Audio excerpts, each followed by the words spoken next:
Mum stayed in Pam's car waiting for news while I went with Sheila off in the ambulance with Joe. The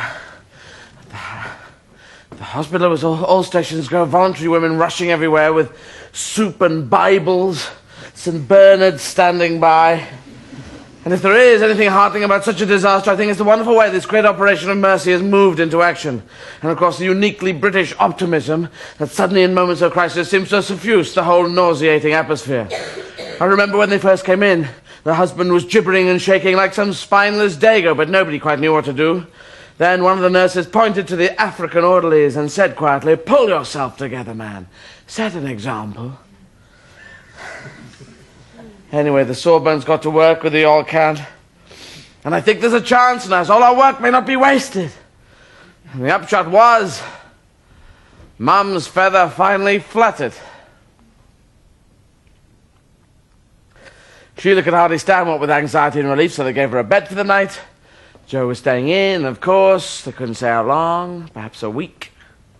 I went off in Freddie's car when he took my mother back to the nunnery. She begged me to stay with her. "I'll find a nice hot water bottle," she said. And when I stood by Gran, "How about my electric blanket?" And I said, "No, Mum, cheerio, I'll be in touch." And then she started on about lighting the Valor stove that I loved so much because it threw patterns of light on the bedroom ceiling. I nearly choked with longing for that. But I gritted my teeth and said, no, there was the budgie to be fed. And then she started saying she had my old dummy and rattle somewhere, so at that point I just ran. Freddie was a hoot, saying it was a lucky escape and a blessing and stuff like that. His trouble, he's too kind-hearted, too squeamish, and he clings to law and order. Pam, now, she has got the right idea for the wrong reasons, or something. Look at me, delivering judgment. Who do you think you are? God. So after they dropped me home, off they went to their 3 absolutely gorgeous kiddies, each one a company director, and their oil-fired heating, and their labor-saving evergreens, and their fiberglass yacht. God, I was glad to see the back of him. You cannot think with that loud hailer going on and on. Not that there was much to think about. Only details. Our marriage might have lasted if Joe hadn't happened. I was too young for it. That's true, of course. I always will be. But Sheila might just have dragged me screaming into manhood. Instead of which, I was one of the menagerie. She loved me as much as any goldfish or ephelandra. So now, it was just a case of how to tell her I was leaving her.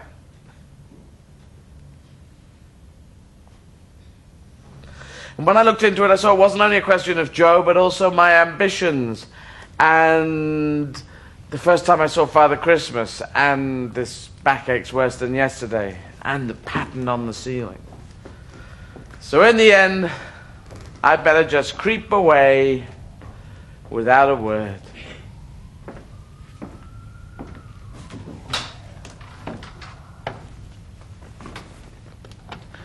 Ordinary way, I would be leaving now for eyes front, hands on heads.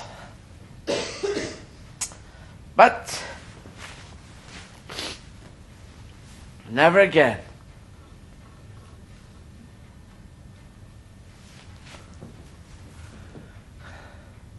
I tell you.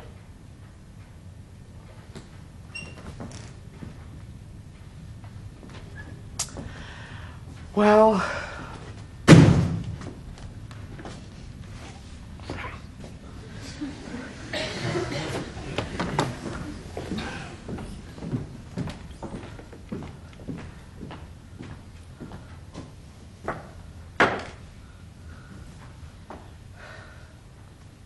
bang, bang, bang, bang. Oh, bang. no, you're up. I thought you'd lie in. No, I've got school. You're not going? Yes. No, but you go absent. Only 2 more days. How are you? Thank you.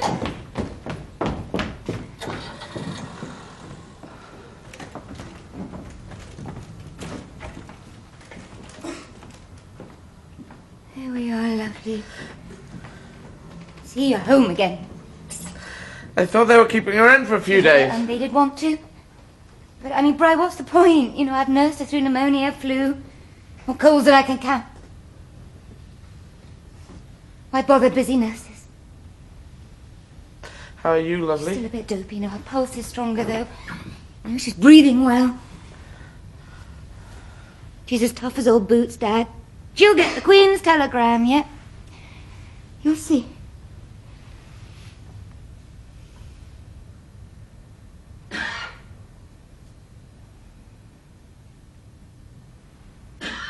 But she's certainly not well enough for school. Are we? Not this term. And you're not going yes, either. I must. All Sorry. night, I've been saying to myself, we'll spend a few days in bed together. Come on.